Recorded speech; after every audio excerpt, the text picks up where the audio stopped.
आज इजलास हुआ, वहां से निकलने के बाद आपने कहा मामला हो गया है, बस एक फूंक मारने की देर रह गई है। मौलाना तहरीक इंसाफ से मिल रहे हैं, तो तहरीक इंसाफ नहीं मानती तो मौलाना आपके साथ जाएंगे, तहरीक इंसाफ के साथ जाएंगे?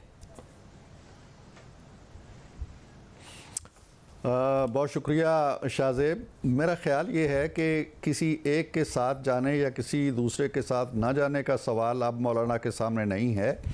उन्होंने एक उसूली मौक़िफ़ पहले भी अपनाया था जब चार्टर ऑफ डेमोक्रेसी की उन्होंने तायीद की थी, हमायत की थी बरसों पहले। अब भी वो मुसलसल ये कहते आए हैं कि जी बेंच बनना चाहिए या अदालत एक नई बननी चाहिए जो कॉन्स्टिट्यूशनल मामलात को देखे। जजों की तकर्री के हवाले से वो ऑन रिकॉर्ड हैं कि जी ये 18वीं तरमीम की तरफ वापस जाना चाहिए। ये एक स्टेटेड पोजीशन है उनकी। अब वो अपनी स्टेटेड पोजीशन पर रहते हैं या नहीं रहते हैं, ये सवाल तो हो सकता है, लेकिन ये नहीं है कि वो हमें छोड़ें या उधर जाएं। ये उनके सामने ऑप्शन नहीं है अब। वैसे मगर आपके साथ आपके साथ उनका कंसेंसस किस पोजीशन पर हुआ है? क्योंकि बहुत सारी इतलात आ रही है। पहले आप लोगों ने ज़ाहिर बिलावल भुट्टो ज़रदारी साहब ने भी, आपने भी ये कैंपेन की कि जी पेंडेंसी बहुत है अदालतों में, फिर बहुत सारा मुकदमात का जो टाइम है वो इसमें चला जाता है, फिर 63 ऐसे जैसे फैसले आते हैं तो एक आईनी अदालत बने। मौलाना का इसरार था कि एक बेंच बन जाए सुप्रीम कोर्ट में ही, तो किस पर कंसेंसस हुआ है?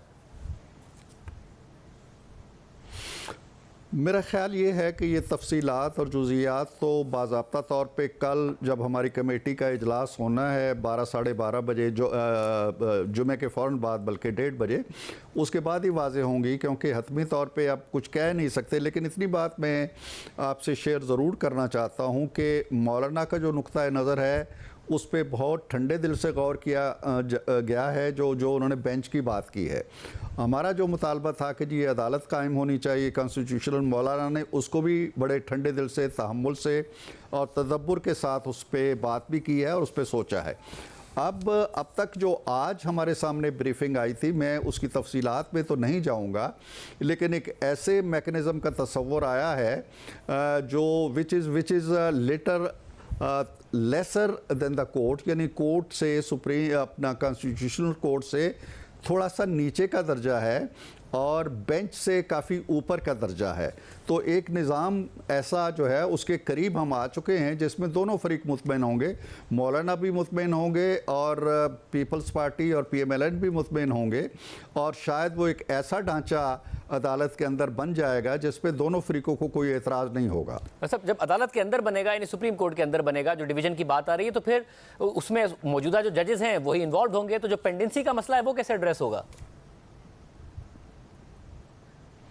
देखिए, पेंडेंसी का मसला इस तरह होगा एड्रेस कि जो जजेस 5 या 6 या 7 कॉन्स्टिट्यूशनल बेंच में या कॉन्स्टिट्यूशनल कोर्ट में आ जाएंगे, बाकी के जजेस जो हैं वो इन मामलात से जो बहुत सारा वक्त ले जाते हैं, मोस्ट ऑफ द टाइम इसी पे ख़र्च हो जाता है अदालती या आइनी मामलात पे, उनसे वो बच जाएंगे। फिर जो बाकी मादा कोर्ट है पूरी की पूरी, वो तवज्जो दे सकेगी पेंडेंसी की तरफ, क्योंकि उनके पास वही मामलात रह जाएंगे। एक जज बैठे, 2 जज बैठे, वो अपीलें सुने, 10-10, 12-12 साल से जो लोग जेलों में पड़े हुए हैं उनकी, तो यकीनन वो स्पीड अप होगा मामला। और मेरा ख्याल है कि जो हमारा तस्वुर है कि पेंडेंसी कम हो जाएगी उससे, अगर चंद जज जो हैं वो, और इनको भी अगर ये कोर्ट वजूद में आ जाती है या अगर ये बेंच वजूद में आ जाता है, तो ये सिर्फ कॉन्स्टिट्यूशनल मामलात तक तो रहेंगे, दूसरे जज कॉन्स्टिट्यूशनल मामलात नहीं सुनेंगे, लेकिन ये जो हैं ये उमूमी केसेस भी सुन सकेंगे, लिहाजा वो पेंडेंसी वाला मामला जो है वो एड्रेस हो जाएगा। सब मगर फिर ये जो जजेस होंगे ये ऑटोमेटिकली होगा कि टॉप 5 या टॉप 3 सीनियर तरीन होंगे, या इनको बाहर से कोई जुडिशल कमीशन तैनात करेगा? क्या होगा इस हवाले से? देखिए, इस वक्त जो प्रपोजल्स हैं, मैं नहीं चाहता खानज़ादा साहब के जब तक ऑफिशियली उनको डिस्क्लोज़ नहीं किया जाता उन जुज़ियात के अंदर जाऊं, लेकिन उनके इंतखाब का एक मैकेनिज़्म वज़ा किया जा रहा है, वो बहुत जल्द इंशाल्लाह कल तक आपके सामने आ जाएगा।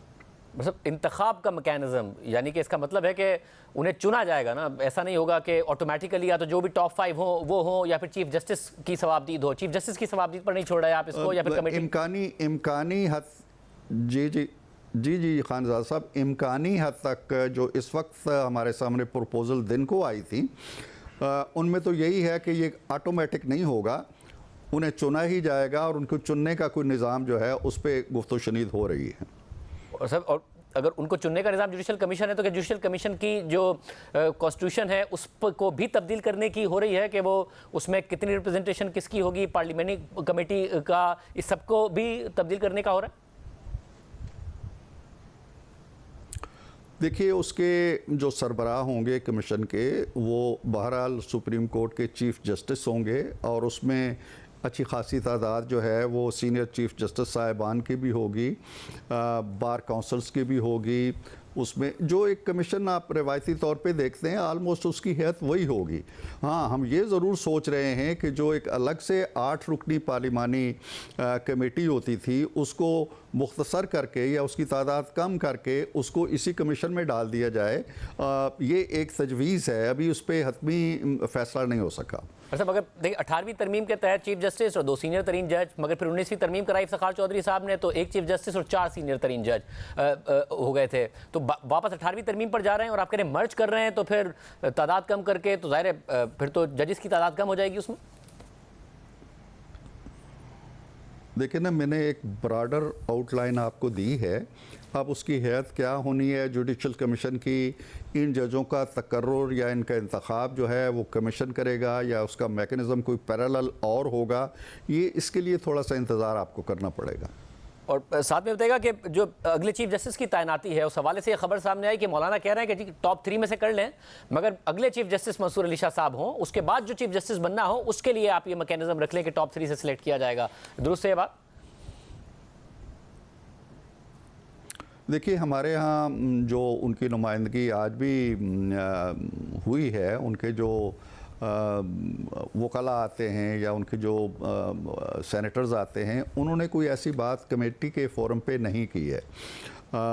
हाँ, ये हो सकता है कि उनकी चूँकि मुलाकातें हो रही हैं, कल रायविंड में भी हुई है बड़ी तफसीली बातचीत, आज भी उनकी बातचीत जारी रही है, शाम तक उनके इजलास होते रहे हैं। मुमकिन है उन्होंने किसी फोरम पे इस तरह की कोई तजवीज़ रखी हो, लेकिन हमारी कमेटी के अंदर न तो मौलाना भी ख़ुद तशरीफ़ लाते रहे हैं, ना उनके किसी नुमाइंदे ने ऐसी कोई तजवीज़ नहीं रखी। तो ये होने जा रहा है कि अगला चीफ जस्टिस टॉप 3 में से कोई एक होगा?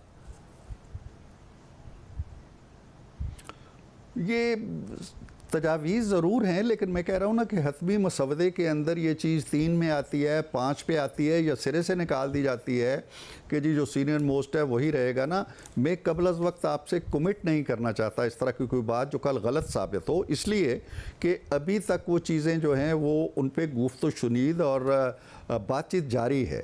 जब तक वो हतमी स्टैंप नहीं हो जाता, और वो स्टैंप मेरा ख्याल है कि कल शाम तक शायद जुमे के बाद जो हमारा इजलास होने वाला है कमेटी का, उसके अंदर कोई हतमी मसवदा आ जाए। आज जो मसवदा था वो यकीनन ज़ेर बहस आया, लेकिन इन्हीं तहफ़्फ़ुज़ात के साथ आया कि ये इस लिहाज से तो हतमी है कि अब तक जो हमने तय किया है वो ये है, लेकिन ये निकात हैं कि जिनके ऊपर मज़ीद बहस की ज़रूरत है या मज़ीद बातचीत होगी, या मौलाना जो हैं वो PTI को एतमाद में लेंगे। तो अभी ये जो तस्वीर है ना, इसके कई नकूश बाकी हैं। मतलब जो आपने बड़ी अहम बात की कि एक आईनी बेंच और आईनी अदालत के दरमियान की एक चीज़ पर इत्तफाक हुआ है। ये जो दरमियान की चीज़ होगी उसके अंदर जो जजेस होंगे वो भी 65 साल की उम्र में रिटायर हो जाया करेंगे या वो 68 साल की उम्र में रिटायर हुआ करेंगे? मैंने जो बात कही है वो ये कही है खानज़ाद साहब कि ऐसा एक ढांचा हो सकता है जो ज़ेर बहस आ रहा है, और उस पर इम्कानी तौर पर हमारा इत्तफाक भी हो सकता है। ये नहीं है कि उस पर हमने स्टैंप लगा दी है। वो ढांचा ऐसा है, जो मैं फिर अल्फाज दोहरा देता हूँ, जो अदालत के तसव्वुर से यानी कॉन्स्टिट्यूशनल कोर्ट के तसव्वुर से ज़रा कम है, लेकिन बेंच के तसव्वुर से ज़रा ऊपर का है। यानी इसमें दोनों का जो नुक्ता नज़र है, मौलाना का भी और पीपल्स पार्टी का और हमारा, उसके अंदर से जो एक तस्वीर उभरती है वो ये है। अब उस पर क्या मोहर लग जाती है, बाकी लोग भी क्योंकि आज भी हमने देखा है कि मैं ये भी जानना चाह रहा हूँ ना कि उनकी जो उम्र है, कोर्ट पे बड़ा जोर दे, ये उनकी जो उम्र है वो भी एक आम अदालत के जज से ऊपर की है या उतनी ही है? जो प्रपोजल है उसमें फिर कंसेंसस होता है नहीं होता, वो बाद में देख लेंगे। नहीं, देखें अगर तो ये ढांचा जो है वो कबूल कर लिया जाता है और मंजूर कर लिया जाता है, तो फिर तो बज़ाहिर यही लगता है कि जो सुप्रीम कोर्ट के जजेस की शराइत उम्र हैं वही लागू होंगी उन पे। वो कोई अलग से उनकी शराइत या उनकी तनख्वाहें या उनकी मराहत का तयन नहीं होगा। यानी जैसे काजी फ़ाइज़ ईसा साहब फुल एंड फाइनल रिटायर हो जाएंगे, जो खबरें थी कि कहीं कॉन्स्टिट्यूशनल कोर्ट बने वो उसमें जज हों, 68 साल उम्र हो, ऐसा नहीं होने जा रहा है। हाँ, अभी देखें ना, अगर कल हम इस वक्त इस नतीजे पे पहुंच जाते हैं जी कि नई कॉन्स्टिट्यूशन, मैं अभी यही आपको कह रहा था कि आज की मीटिंग में जो हमारी छोटी जमातों के बहुत से लोग थे, उनके पार्लिमानी पार्टी लीडर थे, वो कॉन्स्टिट्यूशनल कोर्ट पे आज भी जोर दे रहे थे कि जी नहीं, ये निज़ाम नहीं चलेगा, या तो पुराने पे चले जाएं या कोर्ट पे आ जाएं। लिहाजा अगर कोर्ट भी कल इमर्ज हो सकती है तो फिर मैं नहीं कह सकता कि कौन कहाँ आएगा, लेकिन अगर कोर्ट नहीं आती और बेंच ही आता है या बेंच और कोर्ट का कोई मलगूबा बनता है, तो फिर आप जो कह रहे हैं उसके इम्कान ज़्यादा है। वैसे साथ में ये बताएगा कि अगर आपके पास नंबर पूरे हैं और अगर मौलाना भी आपके साथ मिल जाते हैं, आपके करीब हैं, वो कह भी रहे हैं कि इत्तेफाक हो गया, अख्तर मेंगल साहब कह रहे हैं कि उनके सेनेटर्स को धमकियाँ दी जा रही हैं और बहुत ज़्यादा धमकियाँ दी जा रही हैं। इसके अलावा PTI कह रही है कि उनके सेनेटर्स को धमकियाँ दी जा रही हैं। खुद सेनेटर्स बता रहे हैं, MNAs बता रहे हैं कि उनके बच्चों तक को किस तरीके से हिरासा किया जा रहा है। फिर जो ज़ैन कुरैशी साहब हैं, शामिम कुरैशी साहब के साहबजादे, उनकी अहलिया को कल बाकायदा तौर पर किडनैप किया गया, उन्होंने इल्ज़ाम लगाया और उसके 4 घंटे बाद वो वापस आई। आज कामरान मुर्तज़ा साहब ने कहा हमारे सेनेटर्स को भी बहुत धमकियाँ दी जा रही हैं, आप खुद सेनेटर हैं, नंबर पूरे हैं, तो ये सब क्यों किया जा रहा है? अगर आप इस तरह कर भी लेंगे तो एक मुतनाज़ तरीन ये अमेंडमेंट होगी।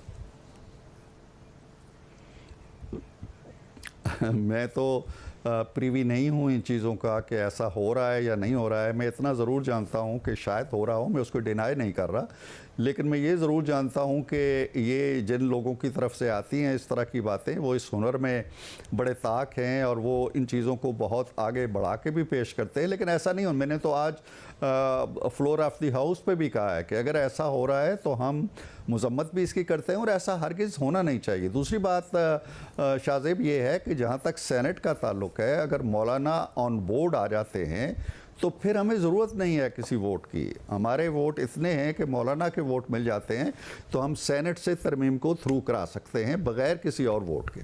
अच्छा, और ये बताएगा क्या चीफ जस्टिस की जो मुद्दत मुलाजमत है उसको भी फिक्स किया जा रहा है, 3 साल या कोई भी मुद्दत फिक्स की जा रही है?